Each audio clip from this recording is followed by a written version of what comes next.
It's official, the U.S. has a new president, and minutes after being sworn in, 47th U.S. President Donald Trump sprung into action, announcing a slew of policy changes. Absolutely, and we saw them live as he signed up each and every, calling them, this is a big one.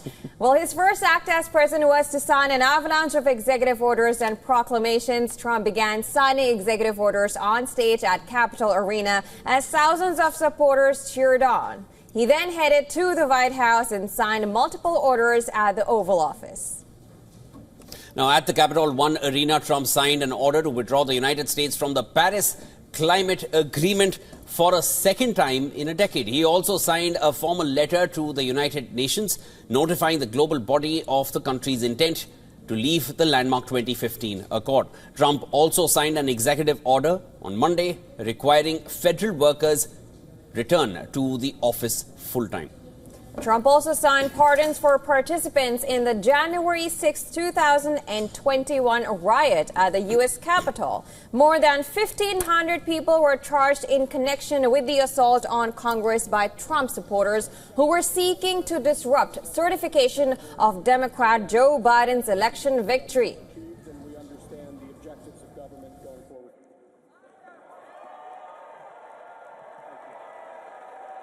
So this is January 6th. These are the hostages. Approximately 1,500 for a pardon. Yes. Full pardon. Full pardon or commutations? Full pardon. We have about 6 commutations in there where we're doing further research. Claiming a mandate to reshape American institutions, Trump set to work to unravel Joe Biden's legacy. He revokes 80 executive orders of the Biden era, calling them destructive and radical. Now, earlier in the day, U.S. border authorities shut down Biden-era Customs and Border Protection program. It allowed migrants to schedule entry appointments with an app and canceled existing appointments. Meanwhile, U.S. senators voted to expand the Laken Riley Act, approving pre-trial incarceration for foreign criminal suspects. Before taking office, Trump has said that he will be signing as many as 200 executive actions on day one. The signed orders include a wave of policy changes that Trump shouldered his entire presidential campaign on. Now, during his campaigns, Trump had said that he will carry out the largest deportation in American history. 11 million undocumented workers are on the chopping block.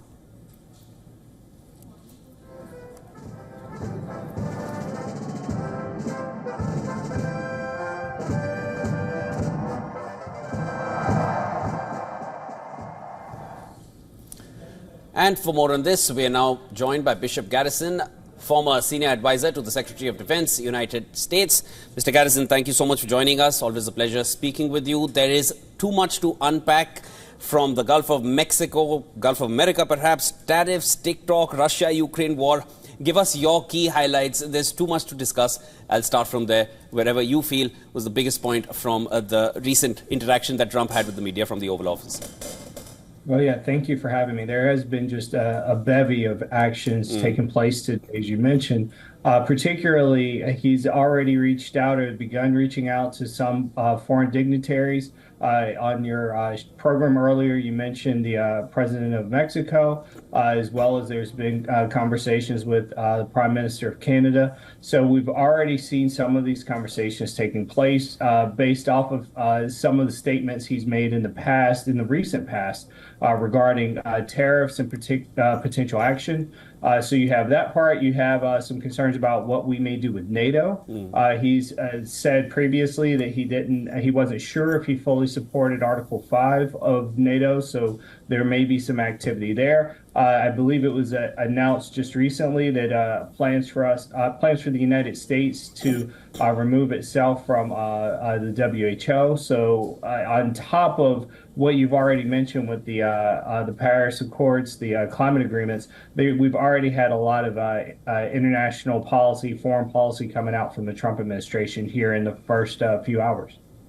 Absolutely. Now, I want to go and ask you of how are people actually looking at this? Of course, this was all the campaign. We heard that this is coming, or this was to come. How are the people reacting in America?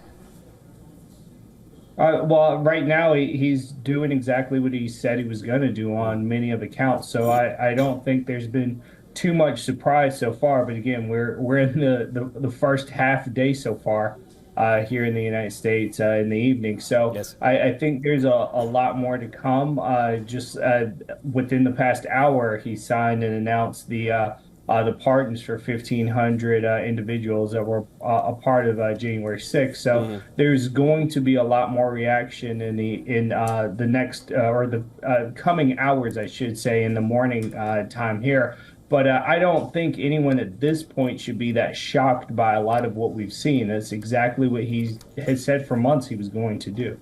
You mentioned the pardons for the 1,500 people involved in the January 6th riots. I just want to take a little further on that. Trump mentioned very categorically that Biden has set a wrong precedent by giving pardons to his family members and many people that he knows. And this comes within an hour, perhaps, around the same time when he himself pardons 1,500 people who the entire world saw, carrying out that riot on the Capitol. Do you find any kind of irony there? Or what are your thoughts on that? Well, I mean, it reminds us that the power of the president to pardon individuals that he believes has been wronged is absolute. So you're going to see from a discourse along the lines of a political campaign talking points, regardless of the party, different individuals taking the opportunity to slight their opponents when it comes to utilization of something like the pardon power. But he's doing exactly what every other president before him has done, and he's taking advantage of that power. Right. And now, of course, I also want to take your perspective on the foreign policy. He's announced on Venezuela, on Mexico, on Russia and Ukraine, taking questions from the press, saying that, yes, he is looking forward to solving the war. The war starts at Oval Office. Perhaps it ends at Oval Office. What are your perspective, and how would you look at Trump's, foreign take on a foreign policy? What do you say on that? Well, when it comes to Russia, Ukraine, look, this is a war that Vladimir Putin said was going to last 3 days, and we've been here years now. So it's quite the quagmire. You're seeing it's having, it has had for months now, domestic implications interior to Russia. With a lot of the sanctions hitting them hard on their economy and their ability to trade their gas and petroleum products.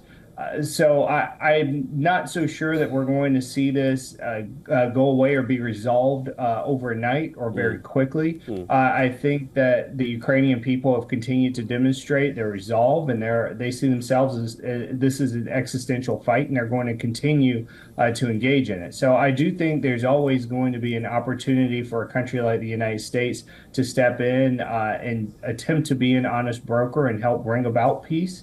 But in this instant, I'm not so sure that we're going to see that quickly or efficiently.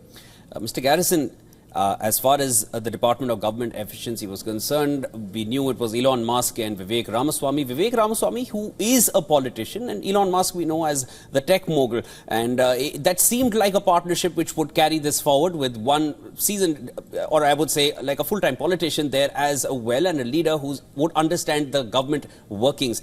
But now Vivek Ramaswamy is not there. Do you feel that Elon Musk, what kind of power do you feel he now would have in his hands with this entire department to work with? Well, I say this: the makeup and design of this department is completely new to begin with. We've never really had a co-lead for a federal organization in the way that was designed. So I think they're better suited to have one person as the director and the administrator that's leading the charge and trying to make decisions and navigate a lot of the complexities that you're going to see in the level of bureaucracy that the United States has.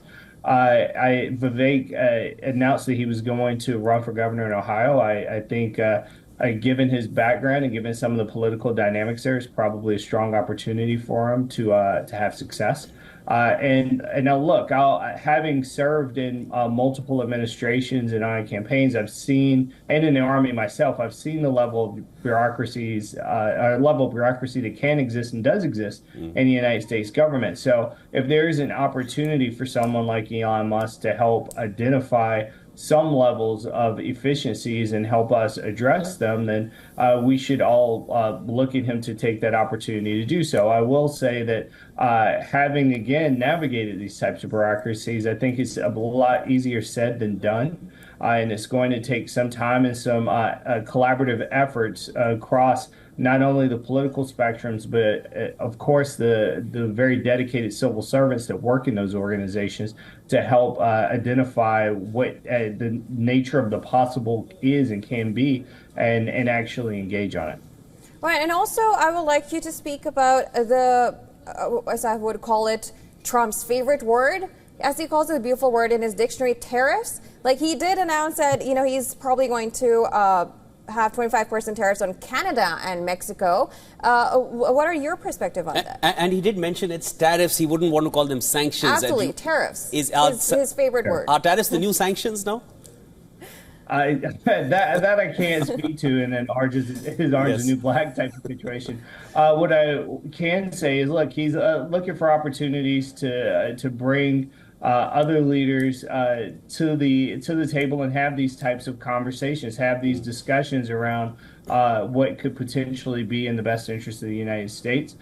Tariffs is a way to go. I think you'll have a lot of economists that ask questions about whether or not it is the best possible route that we can take. But again, he's stated that he's looking at February 1st. So that gives some cushion, some time for the new administration to get in and for him to have these conversations with foreign leaders, foreign dignitaries about this. And he has not announced any tariffs beyond that at this point. So I think that some of this kind of remains to be seen. We're going to have to be in a wait and see mode, unfortunately. But there is room for a lot of collaborative effort, a lot of conversations between the United States and its allies and its partners around this particular topic before they go into effect. Mr. Garrison, given your background in the U.S. military, I wanted to get your thoughts on where do you feel tensions around the world, whether it's West Asia, whether it's in Europe, whether it's in the eastern region of the world, where do you feel those would be heading from now? We know Donald Trump has had good relations, or at least some relations, with North Korean leader as well, and Putin in the past. Do you feel some kind of the temperatures would be coming down now across the world? We're going to have to, again, just to some degree, wait and see, particularly when it comes to China, for instance. In his first administration, he was more so hawkish on China. But here in the beginning of this administration, he's reached out to Chinese leadership. They sent a representative, the vice president, to his inauguration. He had the CEO of TikTok at his inauguration. So he's looking for opportunities to broaden the overall conversations. I know that a lot of world leaders, more than anything, are just like us, curious about what the future may hold here and how they may have to navigate this particular period. But I don't think it's a case of anyone needing to be risk adverse right off the bat on its face before this administration has even had a full day in office. I think it's going to take some time for people to get a better understanding, a better determination of what the Trump administration is going to be about and what Trump 2.0 foreign policy will actually take shape. But that said, we've seen what he's discussed with tariffs. We know what he feels about WHO, about NATO, about China, and in relations with Taiwan. He was the first president since 1979 to actually reach out to the Taiwanese leadership there and have a conversation. So there are some things that we know very much about, but there are going to have to be some follow-on conversations before we can determine what the new paradigm might be. Right, and I would like to extend on the question that my colleague just asked. When you talk about relationships of U.S., let's also talk about the West. He has warned of NATO. He wants them to reimburse the money, of course, that goes into NATO. And we look at the invitees and the leaders that were invited. We saw the Italian, of course, leader, but we didn't see any other leader there apart from Argentinian Javier Milei. How do you think going forward would be the relations with the West and the U.S., between the U.S. and West?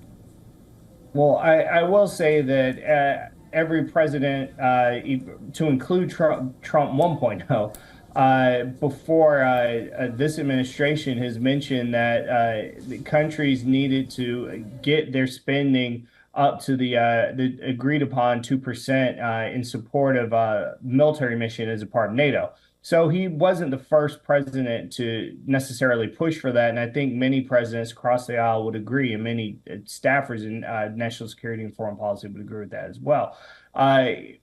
In terms of what our relationships are like or are going to continue to be like with our Western allies, I think they're going to remain strong. They've been strong since the end of World War II. I think there's always going to be some level of tension that is created whenever you have a transition, whenever you have a president coming in that may be in a complete 180 from the previous administration, but that doesn't mean that our relationships are going to erode overnight. They are strong, they remain strong. Some of this is the honeymoon period. It's a bit of feeling out for what this administration is going to be focused on, what its key priorities are going to be. And I think you're going to see a lot of Western leaders, again, in the wait and see mode, and they're going to take calls whenever the president calls and vice versa. He's going to have conversations with them, and we're going to figure out here within the first 100 days of this administration what it's really about. Just like with every administration, it takes approximately 100 days for the dust to clear, and that's always been a standard for any new administration. Right. And one thing that I also want your opinion on is these are all the international issues and foreign policies. Let's also talk about domestic. And when we talk about that, the elephant in the room is immigration. We know about the border security. What is your take on how will that go? I mean, he's talked about 11 million people being deported. He wants to get this whole mass deportation happen. Going forward, how do you think will that take place? Well, I think you're going to see the country attempting to leverage some level of new technologies, using AI and AI-based tools to do exactly this type of mission as a part of something that he has voiced previously as a part of paying more attention to the overall border. He's talked about the deployment of more National Guard troops. If there is a mission and support that the United States military can do, he's going to do that without violation of the Posse Comitatus Act. He's going to look for opportunities to take care of what many Americans have deemed a substantial issue and in of itself somewhat of a humanitarian crisis. Now, do we have the infrastructure in place to really push that many people out as quickly or efficiently or safely as possible? I don't know if that's the case. And I think that's where kind of the reality of the situation may end up impeding with the policy concerns or the policy dynamics of what the president will want to do. But he's going to make an effort in engaging this, and it's going to be interesting to see how this plays out.